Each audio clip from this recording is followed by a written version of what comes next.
বেলজিয়ামের ডোল পারমাণবিক বিদ্যুৎ কেন্দ্রের ওপর গত রবিবার সন্ধ্যায় ৩টি ড্রোন উড়তে দেখা যায়।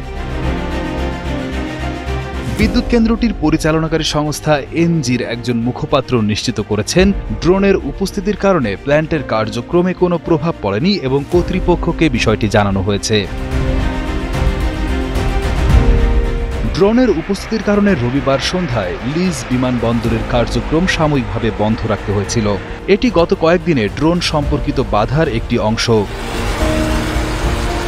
ব্রাসেলস বিমানবন্দরেও এর আগে ড্রোনের কারণে ফ্লাইট চলাচল বন্ধ করতে হয়েছিল। গত কয়েক সপ্তাহ ধরে দেশটির সামরিক ঘাঁটি, বিশেষ করে যেখানে আমেরিকান পারমাণবিক অস্ত্র সংরক্ষিত আছে বলে গুজব আছে, সেখানেও একাধিক ড্রোন দেখতে পাওয়ার খবর পাওয়া গেছে। এই ধারাবাহিক ঘটনাগুলোর ফলে বেলজিয়াম সরকার একটি জরুরি নিরাপত্তা পরিকল্পনা গ্রহণ করেছে এবং পরিস্থিতি মোকাবেলায় জার্মানি ও ফ্রান্সের মতো ইউরোপীয় মিত্রদের কাছ থেকে ড্রোন বিরোধী প্রতিরক্ষা ব্যবস্থা ও সামরিক সহায়তা চেয়েছে। অনেকেই এই ঘটনাগুলোকে হাইব্রিড যুদ্ধের অংশ হিসেবে দেখছেন।